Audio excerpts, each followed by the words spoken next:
It was almost a decade ago that tonight's speaker first opened my eyes about China. To this day, I remember that he shared images of empty buildings, really the fronts of entire developments that were for show. They were not, in fact, thriving towns, but they were facades to convince the outside world of China's status. It reminded me of those fake towns at Universal Studios, you know, those fronts? And it stayed with me for such a long time because it showed the extent that the CCP was willing to go to deceive and mislead.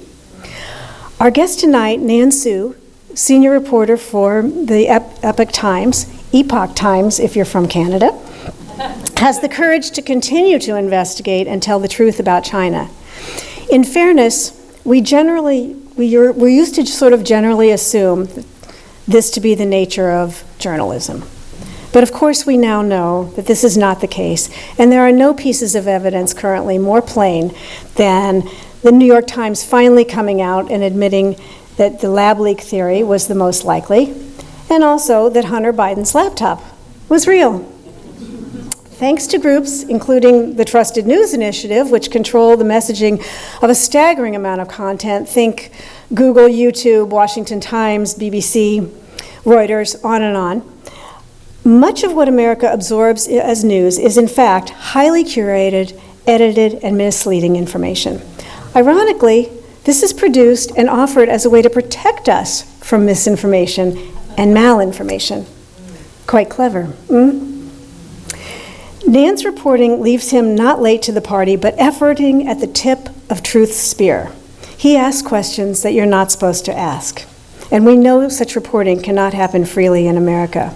Though we previously assumed it happened at least more regularly here, we now find ourselves especially grateful for honest and transparent coverage. Tonight we have a man whose love of a woman led him to the love of freedom, and his spirit of volunteerism led him to a significant role as a reporter of truth. Please help me welcome back to the forum, Mr. Nan Su. Thank you, everyone. Thank you so much for having me. I'm really honored to have such a wonderful opportunity to meet everyone in the Liberty Forum. And we're going to talk about this, today's subject, China's economic warfare against America. Well, tariffs and market crash, that's, most things that people talk about in the last few days since last Friday, right? So I would ask our fellow Americans to imagine 20 years ago, can you imagine Dow Jones industry will drop more than 5%, more than 220 points in a single day because Communist China will charge tariffs on US goods. Can you imagine that? So if you really deep down look through what happened behind the market crash, that basically is just telling us how much we Americans live our daily life nowadays depending on Communist China, number one enemy of the freedom and democracy. That's what the true message is behind last Friday's market crash. So we're going to talk about, that's what everything we are going to talk about today. This is how everything started back in 2000. I remember back in 2000, I was in Washington, D.C. and talked to our congressional leaders about the China's human rights abuse. But actually, nobody listened to me. But everybody was asking, every congressional office I went to, they all asked me, do you think it's a good idea to give China PNTR? Permanent normal trade relation. The different name is most favored trade nation status, right? So I say no. But nobody listened to me because we Americans at that time, every one of Americans was in a big emotion of panda love. So that's what started all this, right? So from the, if you look at the picture from the left to right, 2000 congressional leaders passed a resolution to give China PNTR, which was the prerequisite for our Clinton administration to give China to allow China to join WTO. So after China joined WTO in 2001, start from the left of the picture, what we start seeing is, things like jeans, shoes, t-shirt, hats, socks from China, right? And gradually you move from left to right, we start seeing what? Home electric, dishwasher, washer, dryer, and then air conditioning, and then recently we start seeing what? Solar panels, batteries, robots, and drones made in China. So give you a general number. So washer, this is the number from Chinese stay-on newspaper. People's Daily. That's the number I picked directly from them. So washer, dryer, and dishwashers, China occupy more than 50% of the global market. Air conditionings, more than 80% of the global market. Solar panels, more than 80% of the global market.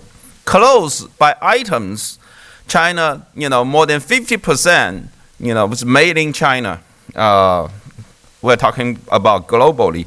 Textile and clothes exports, China occupy more than 1/3 of the international market. And furnitures, China makes more than 35% of furnitures in the entire world. So that's what today's number, a quarter century after we allowed China to join WTO. Now, auto industry, that's another number.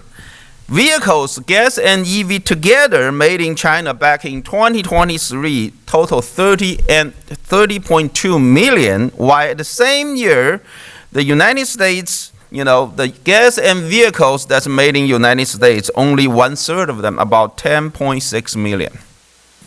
China makes 3 times as many as the vehicles that's made in United States. Can you imagine that?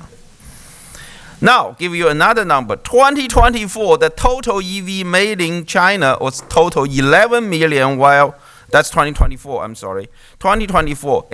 While the entire world's EV made, in 2024 was 17.1 million. And that means what? That means China in last year made 2/3 of EV in the world.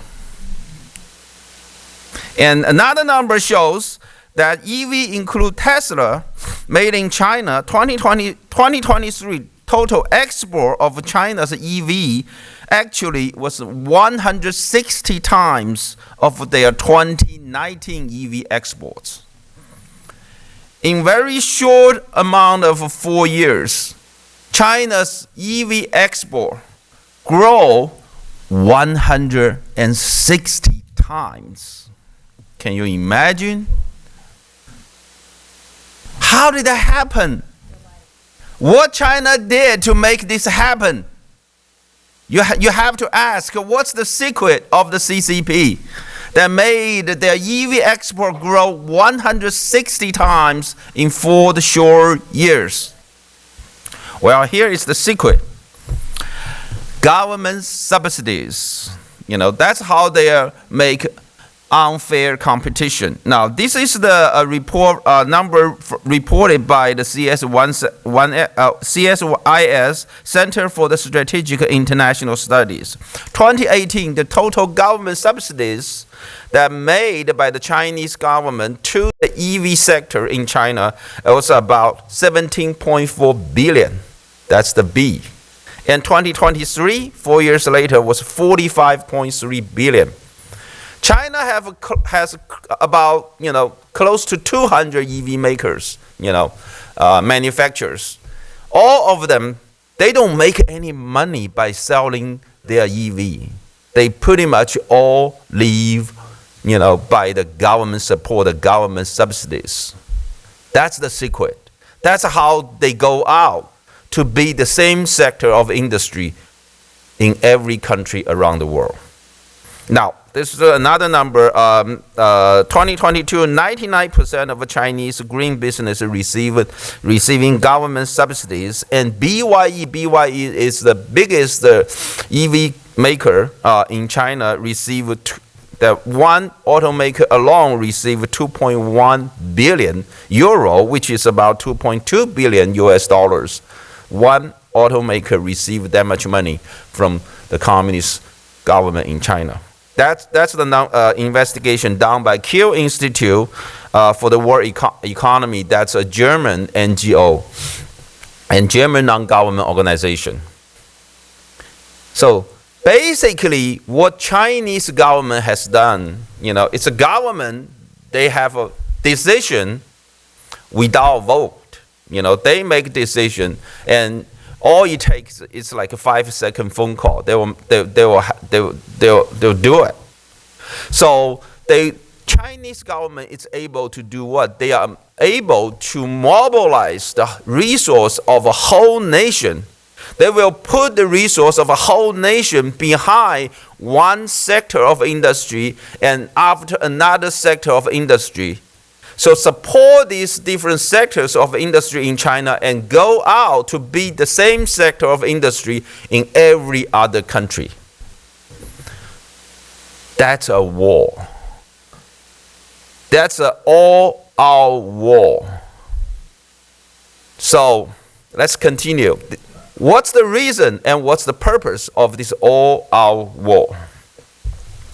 Now, besides government subsidies, there's another thing they use. It's called the long-term strategy. It didn't happen in a day, or it didn't happen in a year, or in a decade. It takes a long run to make this happen. Give you another example: rare earth. China right now produces about 70% of entire world's rare earth, and also it's more scary that China actually processes near 90% of entire world's rare earths, including 99.9% of the heavy rare earths of the entire world. Which means what? Which means even you can find the rare earths anywhere outside of China, you still have to send those rare earths to China for processing.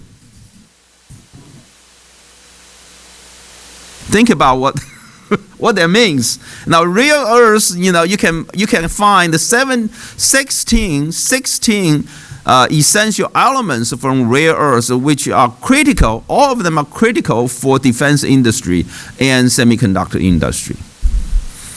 Now, how did that happen? Long-term strategy. In 1992, the second generation of communist China's leaders, Deng Xiaoping, you see his picture with Nixon and Carter, right? Now, 1992, he made the very famous line: Middle East has oil, China has rare earth. That's how everything started. Now, in 1992, China didn't have any rare earth industry and technology. They have nothing, but they started, So they opened their door. They invite the investors from all around the world.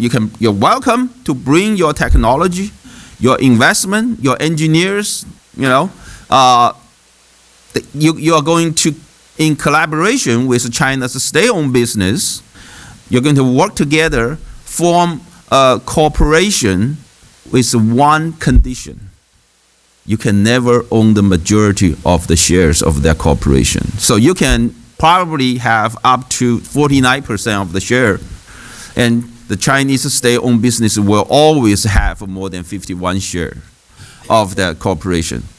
51% of the share, I'm sorry. That means what?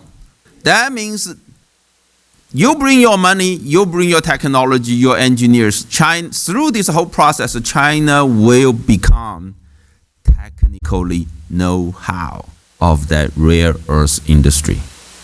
That's how everything started. Now, in 2021, after China became dominant in the rare earth industry, they changed their policy. They totally changed their policy. They issue a new regulation which banned foreign investment in China's rare earth industry. They don't want your money anymore. And they also banned China's rare earth technology to be shared by any foreign countries. So after, this is what happened after the Western world helped China to grow their rare earth industry and technology. They make them become dominant in the industry. They not only not welcome your investment, but they banned any country from sharing the technology. That was developed based on the Western world's investment and technology originally. Right? See, we have a lot of people who are really naive, like especially we'll talk about that later as other examples. That our scientists, our engineers in the high-tech industry, they have these naive minds. You always hear them saying, science and technologies are without borders. We heard that all the time, right? So, now, what's the goal? What's the goal of the Chinese government doing all this? You have to question, so what's the real goal? And the real goal is to make China become industrialized. See, we Americans, we are born in an industrialized country. We grew up in the industrialized country with every day of our life. Living in an industrialized country, we took it for granted. We already forgot how difficult it's to have a country industrialized. Let me prove that to you. Okay, this is based on the International Money Fund. Before World War II, there was only 26 countries. Before World War II, there was only 26 countries in the world that became industrialized. Basically, that's the entire Western world, plus Japan, Russia, and Czech Republic. That's it. Total 26 countries. And after World War II, from 1945 to the end of the last century, that's more than half a century, total 55 years. In the 55 years of time, there's only 3 countries became fully industrialized. That's South Korea, Singapore, and Taiwan. That basically tells you how difficult it is to make one country industrialized. Very difficult process. But we did it. We make China the 30s. In fact, after the end of Cold War, start from the early 90s, that's how the global economy started. There was a total new 10 new countries became industrialized. If you hear the name of the 10 new industrialized countries, that's China, India, South Africa, Brazil, Mexico, Malaysia, Indonesia, the Philippines, Thailand, and there's one more, Turkey. Now, if you compare the other 9 newly industrialized countries with China, none of the other 9 newly industrial countries can even come close to the industrial power of China today. And keep in mind, all 9 other newly industrialized countries are all democratic countries. And China is the biggest one. China's industrial power, it's actually more than many of the 26 industrialized countries that's become industrialized a lot earlier. We made it happen. Americans, are we crazy? You better believe it. And now it's the time we take actions to stop this craziness. So, now this is their real purpose. They are doing everything they could to make this happen. Now, keep in mind, this is the government. China is the country that, with a government, they can mobilize the resources of an entire country to do whatever they want. So after they become fully industrialized, what do? Shipbuilding. This is 2023 now. Ever since 2023, China make more than 50% of the new ships in the entire world. Now, this is the U.S. Naval Intelligence information. China has 230 times. Listen to me. China has 230 times of shipbuilding capacity of the United States. China have more than 50% of the industrial power in the shipbuilding industry, while at the same time, Americas, we have less than 1%.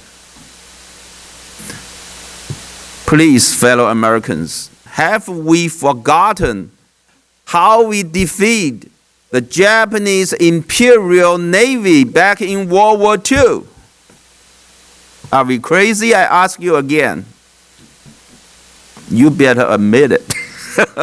We need to admit it. Okay, let's continue. So, now here is the U.S. Naval Institute information.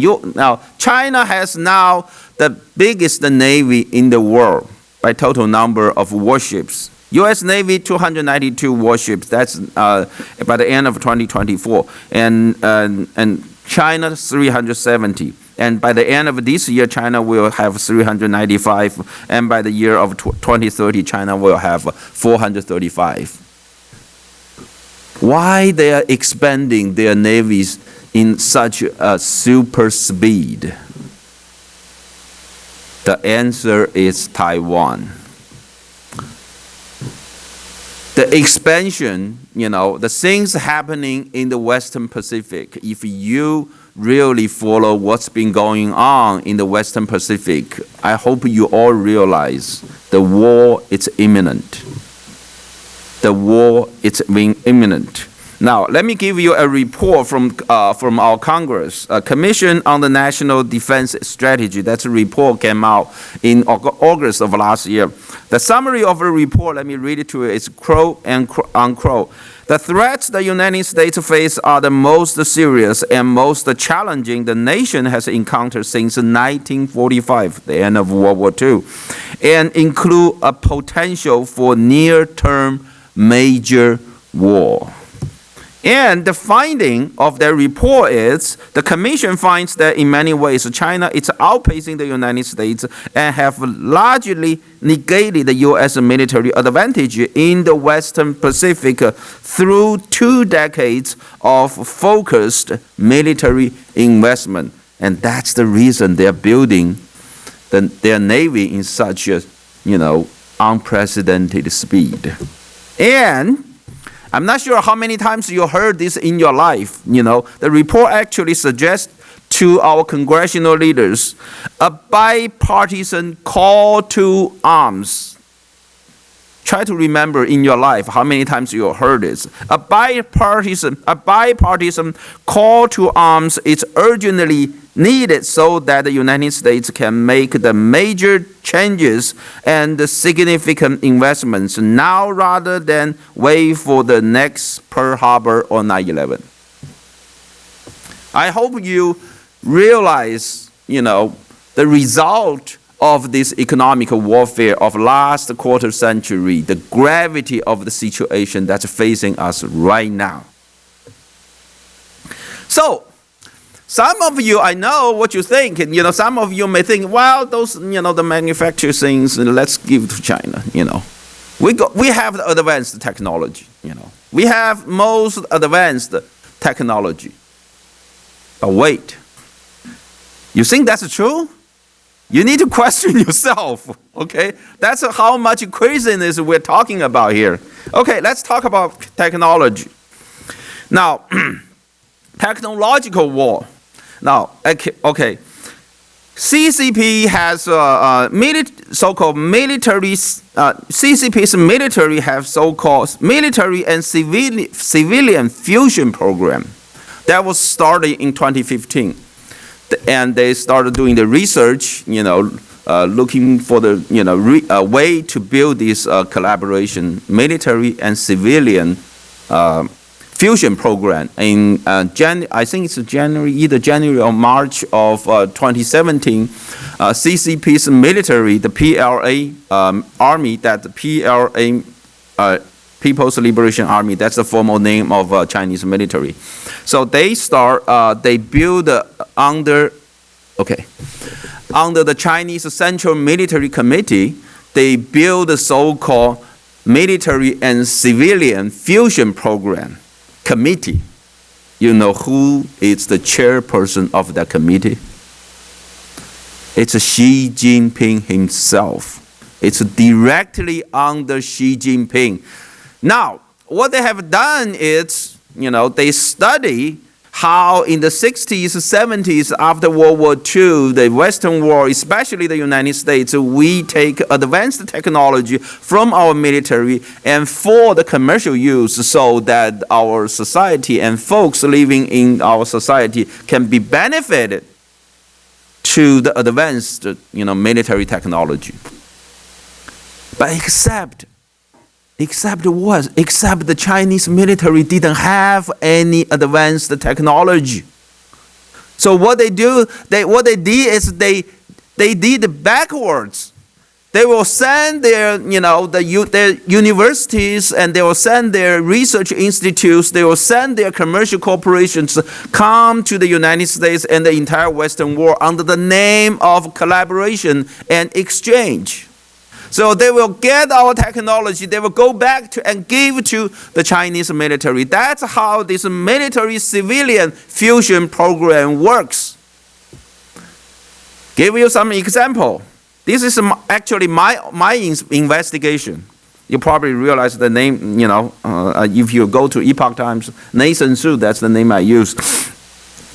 So, by the way, Steve Ispas, who is sitting back there, he was in charge of Northern California Epoch Times operation. So he was the one actually when I joined the Epoch Times in 2018. He helped me to create a pen name, Nathan. Thank you, Steve. So that's the report I did back in 2019. Now, Google works AI with top Chinese university that has ties to Chinese military. That's the report. Now, by the way, we start doing this kind of a report very early. Now, if you don't believe, we go back, you Google it, see if back in the year of 2018 or 2019, you'll find really hard for you to find any negative news report against China. Very, very hard. Nowadays, it's like if there's any negative report against China, you will see it right away because media actually making money by putting out these reports. But back, 2018, 2019, no media did that. And we pretty much was only one doing that.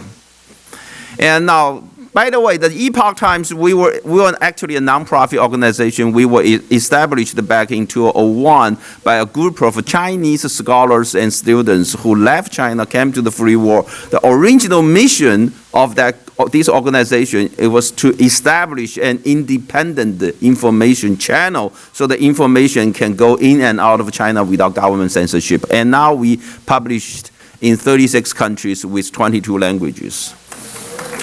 Thank you. I know many of you are our subscribers. Thank you so much for your support. Now we started with the mission of establishing an information channel to get the information in and out of China. But gradually, you know what? As the time goes by, we start realizing, wait, not only the Chinese people need true information, we Americans need it too. We need to check because Chinese infiltration, from Chinese Communist government is everywhere around us. That's how we started.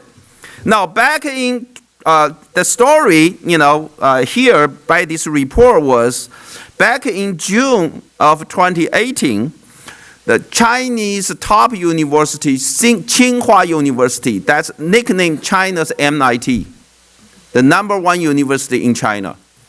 They receive 100 million Chinese yen, which is about 15 million US dollars at that time, to establish the nation's first AI lab. The money was the lab was funded by Chinese Central Military. They have the money. They have the top mind in China, in the very top university, but they didn't have technology. Who will bring the technology to them? Google. That's how the collaboration worked.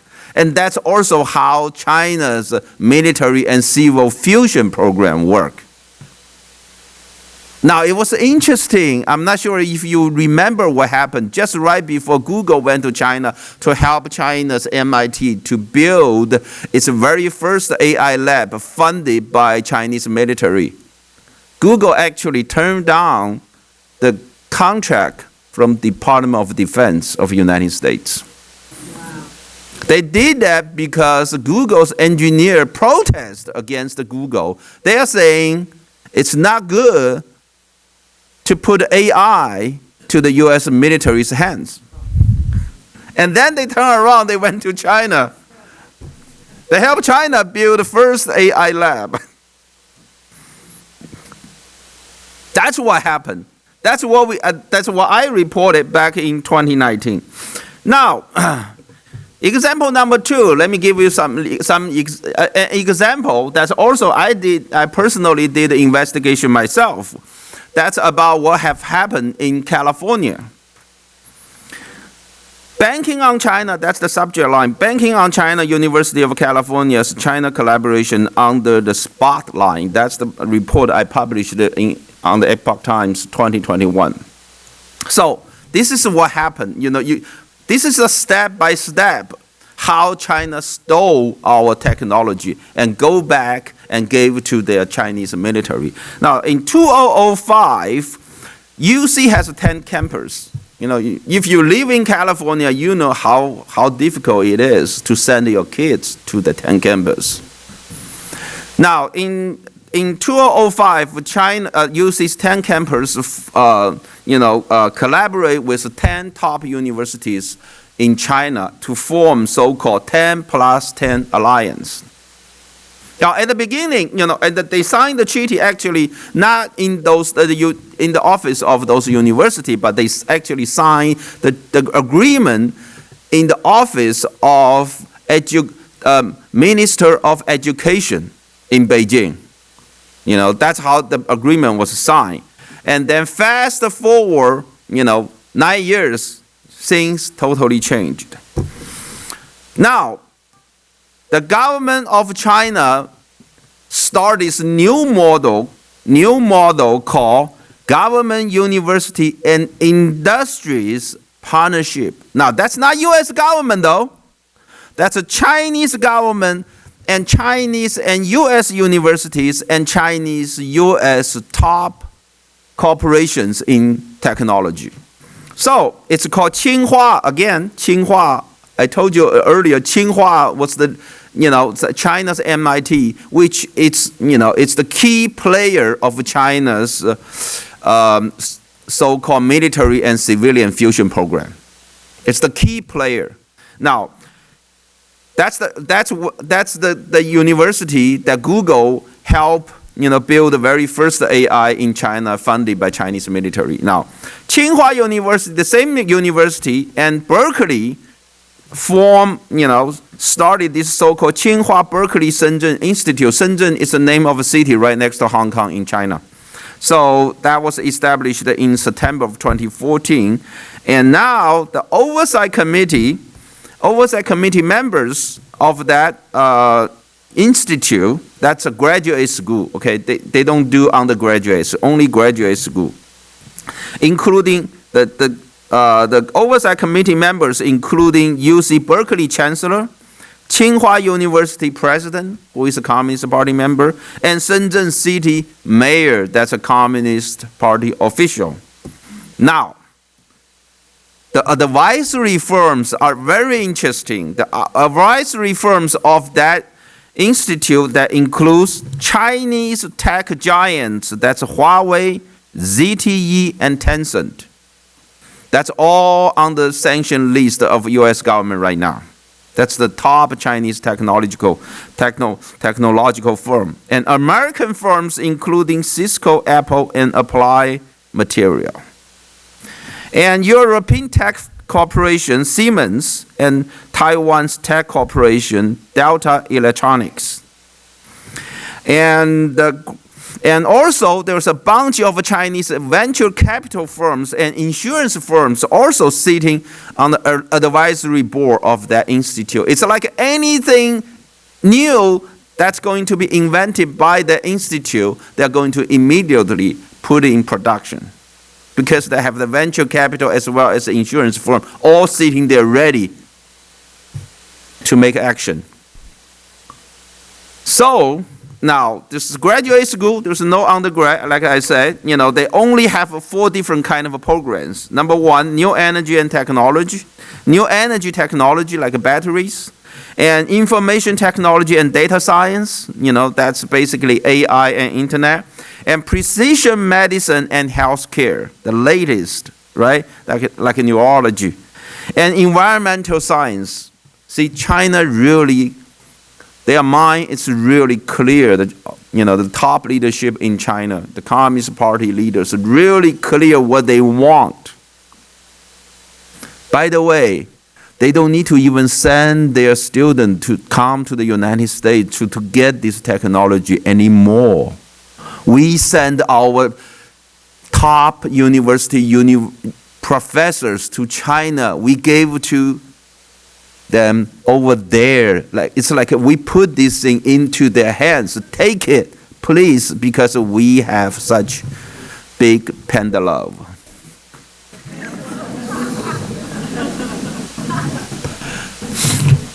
This is what happened. Panda love. Okay.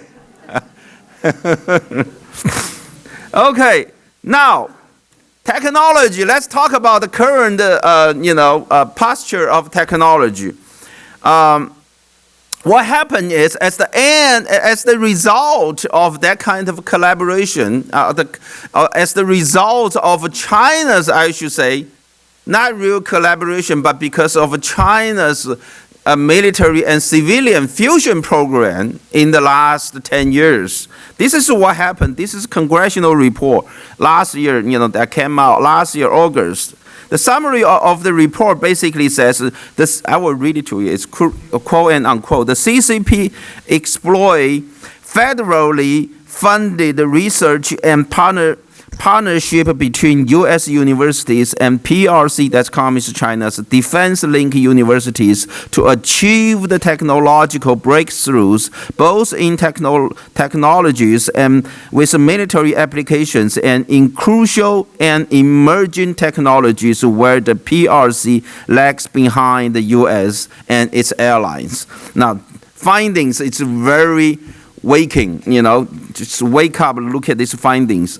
The report actually identified more than 8,800 critical, technology research paper funded by the Department of Defense that was published with co-authors from China. So our Department of Defense fund all these, critical technology that's critical to our national security. And we actually went to China to invite the people from China as a co-author to do the research. And another 185 of these publications actually funded by our intelligence committee.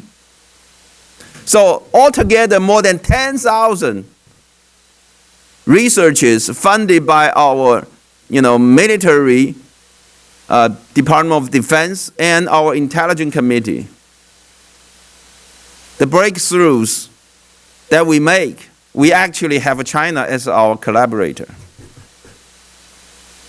Of course, every single one of them, I would say, my own opinions, every single one of those papers is a part of China's military and civilian fusion program. They learned this thing from day one. We have no secret. Are we crazy? Let me ask you the third time. Please, just admit it.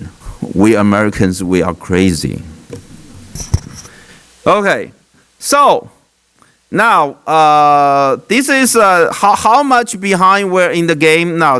Australian Strategic Policy Institute, that's ASPI, that's an NGO organization in Australia that actually provide the annual tracking report of the critical technologies that's critical important for national security.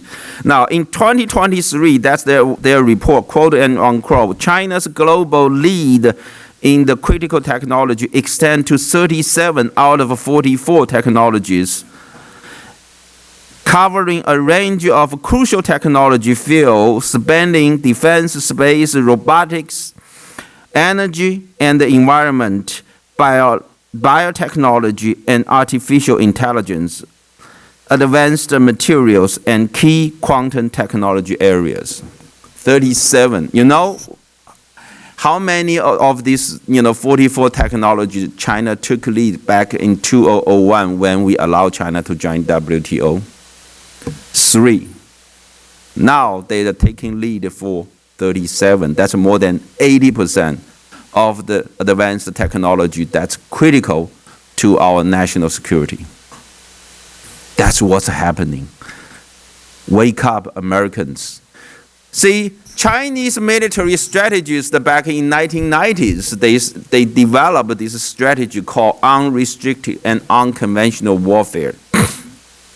And the number one enemy as the United States. So all these years, they have all different form of unrestricted warfare against us, like the economic warfare. That's everything we talk about here, and maybe culture and educational warfare. Think about Confucius Institute, right? And the drug warfare. Think about fentanyl. Right, and financial warfare, and pretty much propaganda warfare. Pretty much every different kind of warfare has happened against the United States, except the only form of warfare that has not happened is the military warfare, which is imminent now. If you really follow what's been going on in the Western Pacific. Are we crazy? Let me ask you the fourth time. We need to stop their craziness. And we need to, stop bleeding of our economy to China. That's what tariffs is going to do. Thank you. And we need to we need to take immediate action to stop all this craziness. Now, I'm pretty much finished the presentation. Now, I will introduce you the final war. This is elementary made by the Epoch Times. The easiest way to find it is just Google it. Google the final war. The final war. Just Google it. You're going to find it, and it's only costs you $1 to watch it online streaming. And again, Epoch Times, I already made a short introduction about Epoch Times. I used to have a better deal, but you take a picture of this link, you get 1 month for free. Thank you so much. I'm ready for your question.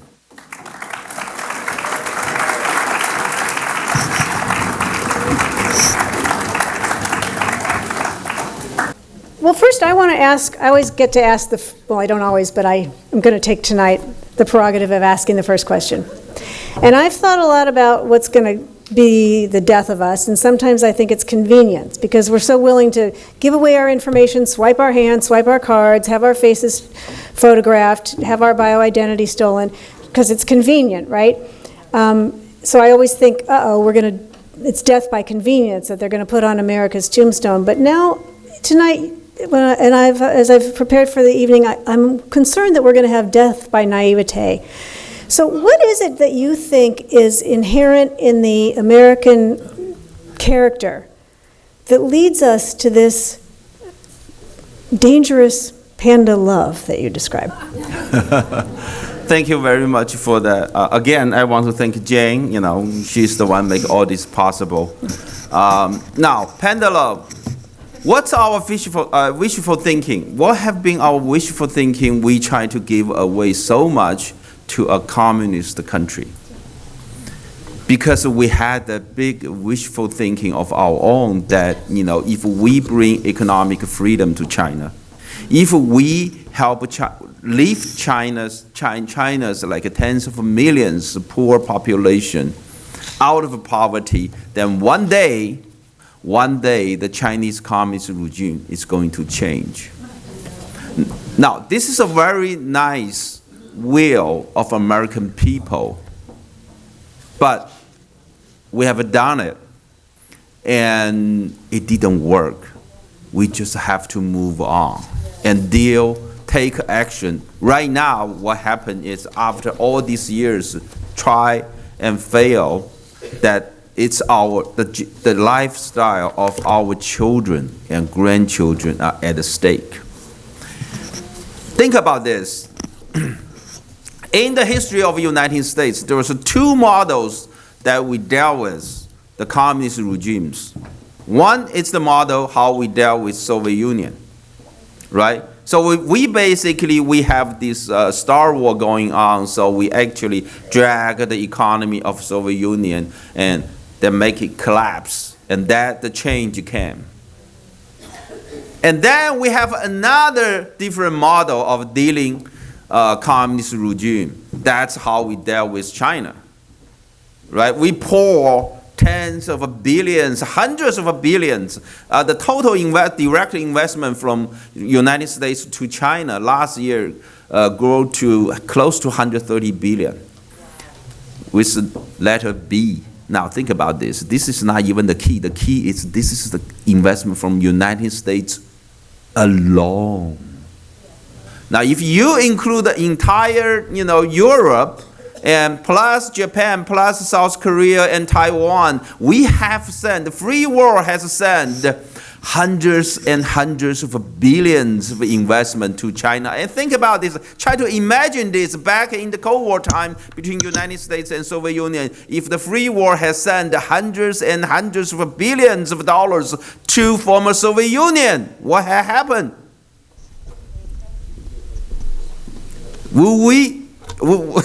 Was it possible for us to win the Cold War? If we have lost the Cold War, what kind of a world that we'll be living in today? That's exactly what's facing us today, except China replaced the Soviet Union. And we are actually facing a much worse situation. If you look at, there's a congressional report named America's Posture Review that basically says during the Cold War time, we only faced one nuclear opponent, but now, two. So, we really need to wake up. Okay. So, obviously there are a lot of questions about the tariffs. Okay. So, questions from the audience. Can you explain a little bit more about why the tariffs are good for those, and for those complaining about the stock market, and what should Trump do about the tariffs? Should he back off? Should he add more? And I'll add to that, does China have an off-ramp? Does China have a way to save face and get out of this? Do we care if China can save their face? No. No. But it's a very good question. Okay. Right. So we don't care if China can save face, but China obviously cares if they can save face. Okay. Now, first of all, some of the people they try to think, well, we collect, tariffs to China, and we collect them 100%. They will collect us 100%. What's the point? We both lose money. No, that's not the way looking at it. Think about this. The goods from United States to China and the goods from China to United States are totally different thing, right? So by collecting tariffs, the bottom line is, we are moving towards the direction of decouple China and U.S. economy. We are going to stop this craziness we have talking about the whole night. That's what the direction it's moving towards to, right?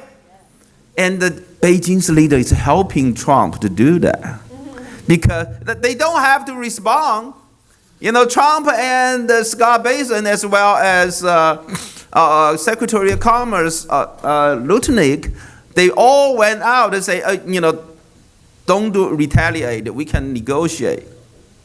And China is the only country that retaliates, right? I bet tomorrow morning when you wake up, you're going to hear China is going to respond by another 50%. Yeah, because President Trump just added another 50% today, right? So China is going to respond by 50%. I think that's what's going to happen. Why? China, you know what? Everywhere Xi Jinping went, he always talk about one thing. He always talk about its common destination of mankind. Let me ask you this: any of you want your children and grandchildren's lifestyle have a common destiny of Xi Jinping? But they want to. China want this. The communist China want this, not Taiwan, okay? Taiwan's a different nation.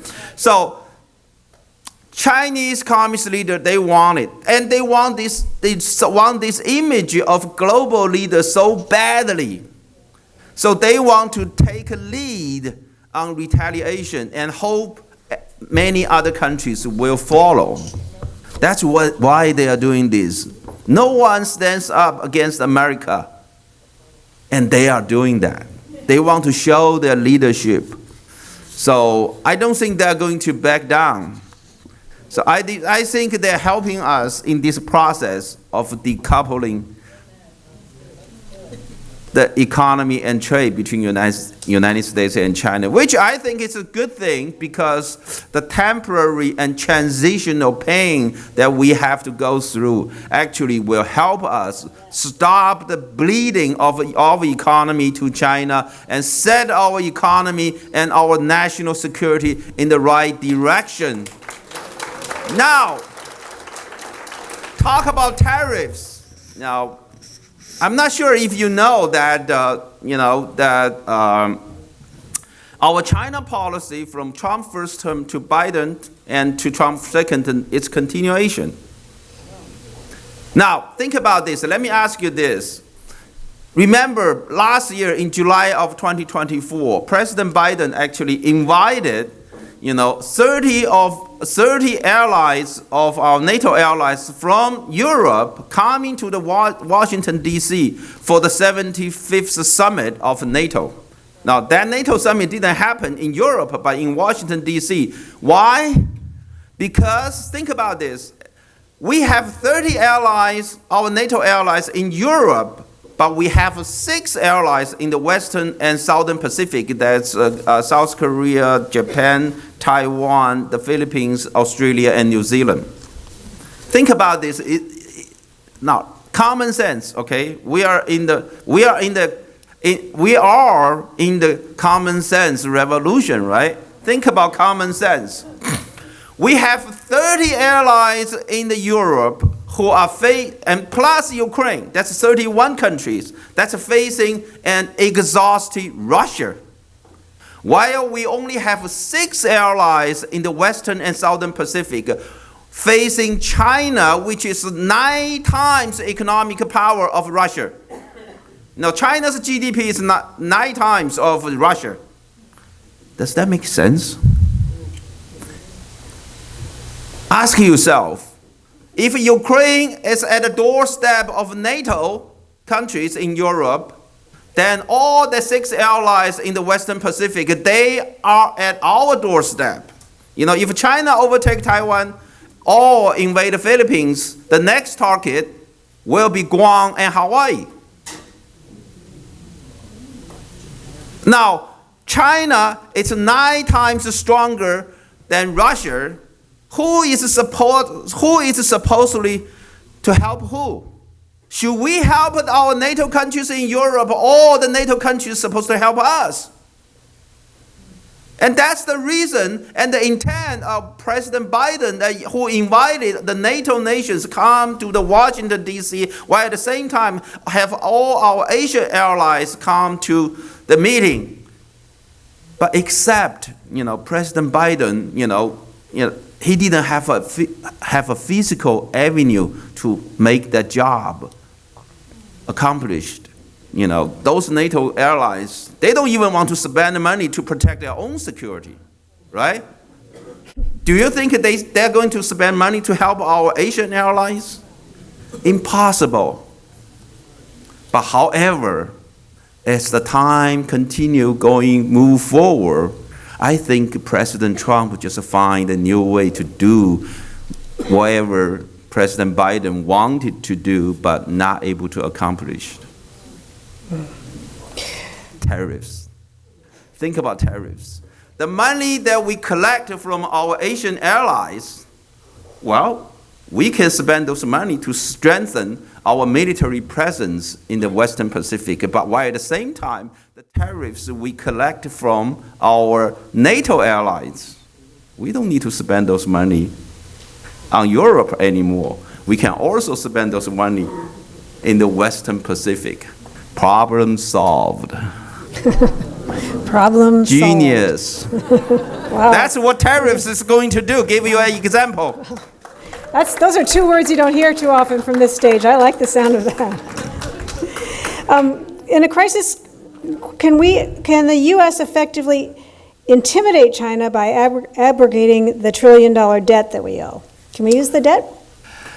Well, China has been strategically, communist leaders have been strategically reduce what they carried of our government bonds. Used to, at the maximum point, they own about 12% or maybe 13% of our government bonds, U.S. government bonds. So now it's being reduced to only 3%. So they pretty much, they really sell the U.S. government bonds and buy gold. Think about why they're doing that. They are preparing a war. That's what it is. I always tell people, next 3 to 5 years, we'll be living in the most dangerous time window that a war that's going to break out in the Western Pacific next 3 to 5 years, which means what? President Trump and whoever the president following him. China, China's because its real estate industry busted and its economy is on its way to go down, and also because its population super quickly become aged because of its one-child policy since start from the early 80s. Now, I would say 10 or 15 years later, China would not be as much as a threat as what it is today. But next 3 to 5 years, China's economy just off its top on its way to go down. If they want to start a war, there were several think tanks, including CS1S. They did a sandbox simulation. Every time if there's a war that breaks out in the Western Pacific, we are facing the loss of probably 2 nuclear aircraft carrier group. That's possibly up to 50,000 American men and women in service. That's how much the gravity of the situation is. Wake up, Talking about you're talking about close to 50,000 U.S. men and women in service possibly going to lose their life. Comparing the market crash, 5% of Dow. What's more important? Think about that. On that sober thought, kind of begs the question, and many of you asked it in different ways, so I'm going to combine this, but we were all aghast at watching that Chinese balloon slowly fly over our country. We were just incredulous that that was going on. So there are several questions in the room about the obligation of Chinese people who come here, students in particular, to be part of the CCP, to report back to the CCP. I don't know, and I'd love for you to estimate what percent of of academia, what percent of our institutions, our corporations are infiltrated.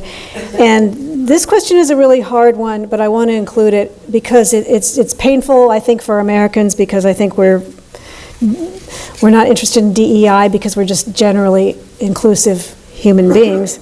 But the question is, how do you recognize a Chinese spy who's infiltrated your neighborhood, friend group, church? We, of course, don't want to create prejudice, but you're telling us that this is the nature of the beast. Okay, great. I love that question. Okay, first of all, it is a concern. It's a legitimate concern, for those people who came to the United States through our southern borders, illegally entered the United States. It is indeed a concern. But there are several parts of this question I want to break down for you. So number one, first of all, we did our own investigation. We interviewed many of those the people who crossed the southern border and came to the United States as a refugee. Most of the stories we heard is because of China's very strict zero COVID policy.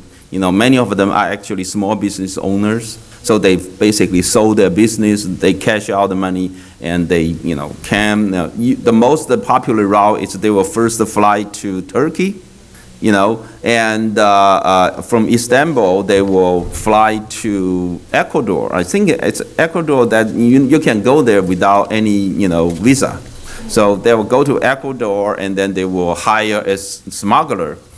And then it's more expensive that way, but if you speak English, you can get the cost a lot lower because you don't need the smuggler until you came to the Mexico. Then you need to hire a smuggler who will help you to lead you, basically go through the rainforest. That's the most dangerous area.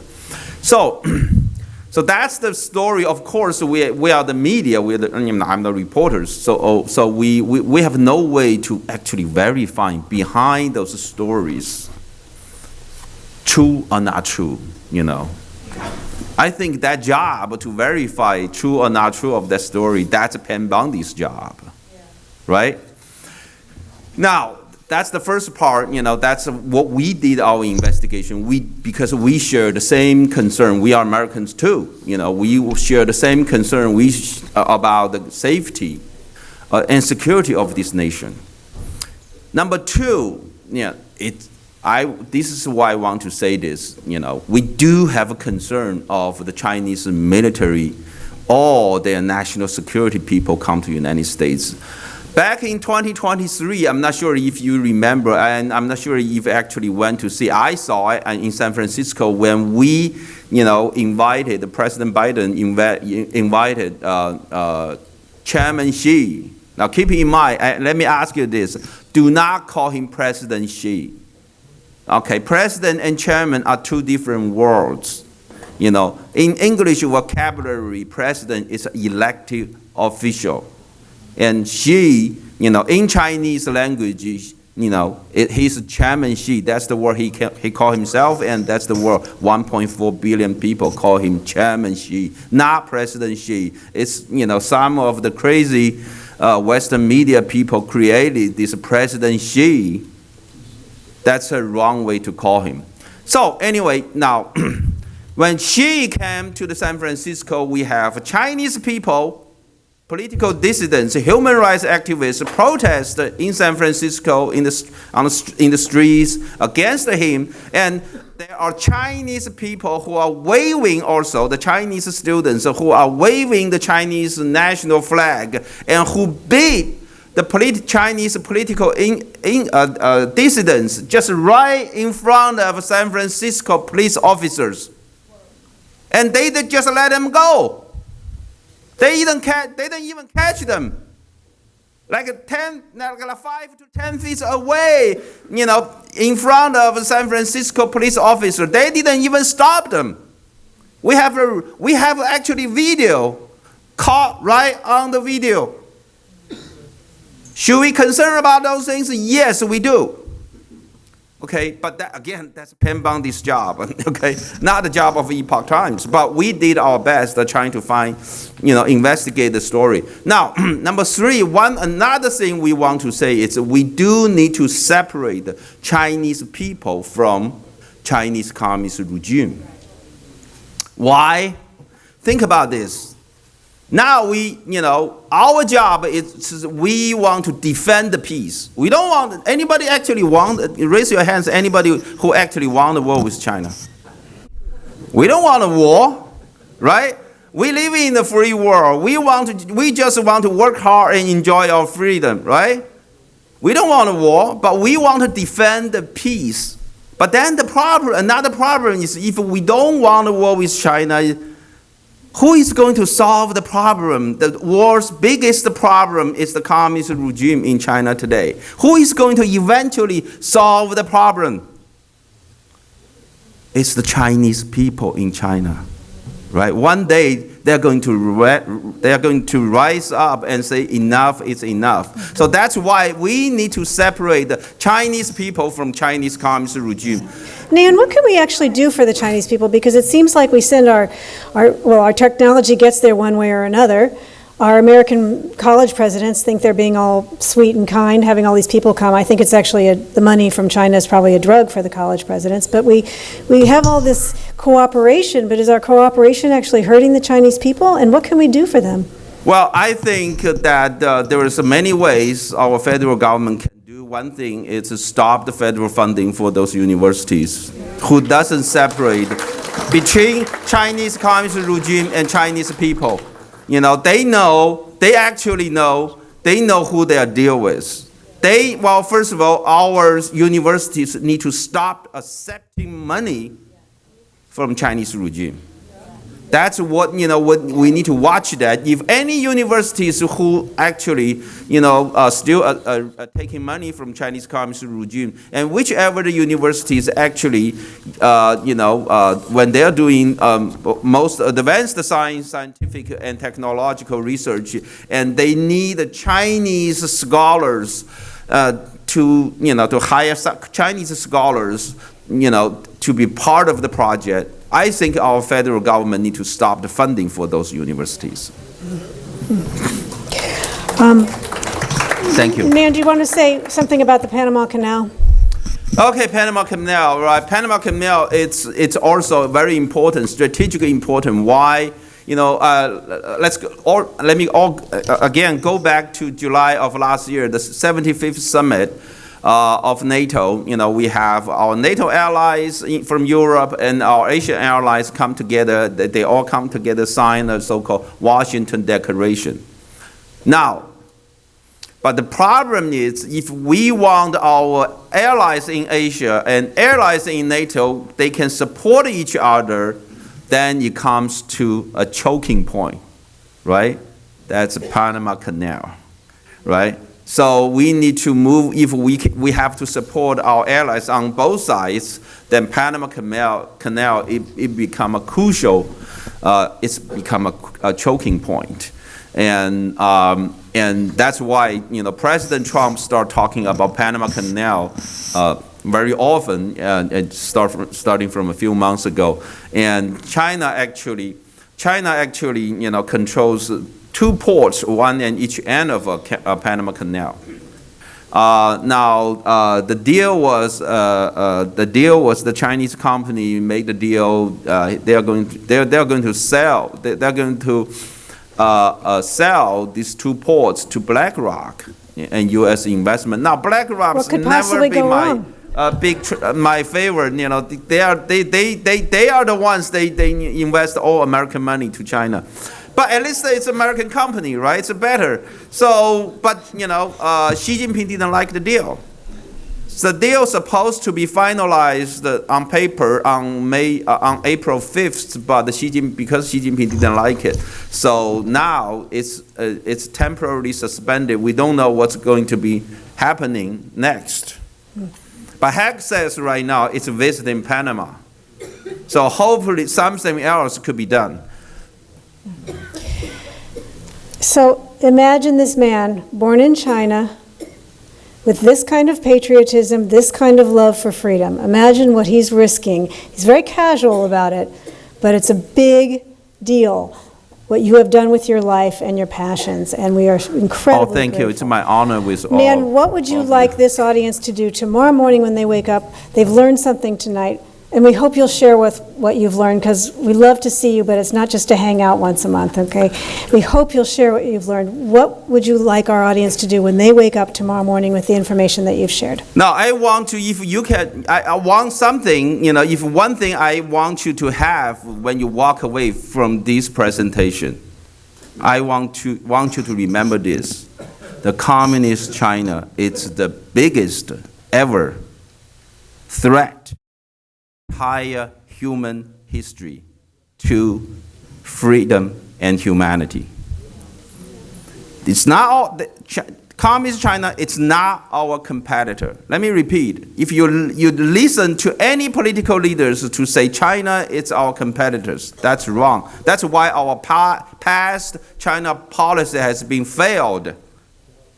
When we think about Communist China, it's a competitor, we think about what? We think about negotiate with them to have them do everything in compliance of rule, right? But they are not our competitor, they are our enemy. They are doing everything, in the unrestricted warfare, with America is the #1 target to be their enemy. It's a war. You cannot win a war. There's no way you can defeat your enemy in the war when you have a mentality you're going there to do a competition. War means what? War means they want to kill us. Now you have a bunch of guys coming to kill you, and then you try to stop them by telling them, wait, you have to do this thing legally. Never work. Thank you.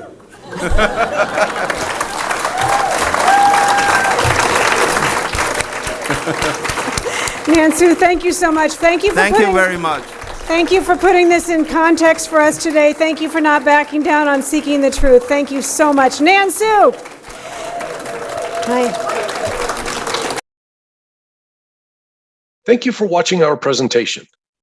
Please like and subscribe to our channel to get updates on new speakers, and consider joining the Liberty Forum of Silicon Valley. You can do so at our website. If you don't want to join, but want to support the principles of American liberty, you can make a tax-deductible donation via our website. The links are in the description. Thank you again, and stay free.